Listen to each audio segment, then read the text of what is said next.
Hello guys, good morning. তোমরা সবাই কেমন আছো? আমি তো খুবই ভালো আছি। তোমাদের সাথে একটা সুন্দর সকালের গল্প নিয়ে চলে এলাম। সকালে ওঠার পর তো বাইরের ওয়েদারটা আমার খুবই ভালো লেগেছিলো। ওয়েদারটা তোমরা দেখলেই বুঝতে পারবে ওয়েদারটা কি সুন্দর ছিল। দেখো, ওয়েদারটা খুবই সুন্দর ছিল। আমি বরজানকে ডাকছিলাম, ও তো উঠবেই না সকাল 10টার আগে।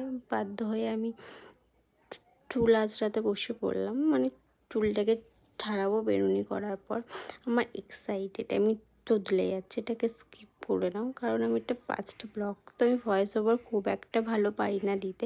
আমার ভয়েসটা শুনলে আমারই খুব হাসি লাগে, যার জন্য আমি ভয়েস ওভার পছন্দ করি না। তারপর গার্ডারগুলো রাখার পর ভাবলাম অ্যালোভেরা জেল দেবো, কারণ আমি সকালে স্নান করার পরে, না সরি, এটা স্নান করার আগে আমি অ্যালোভেরা জেল দিই।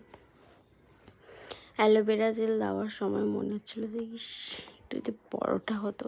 তারপর দেখলাম আমার শাশুড়ি পরোটা ঘুগনি আমাকে দিয়ে গেল। তারপর আমি লস্যি খাচ্ছিলাম।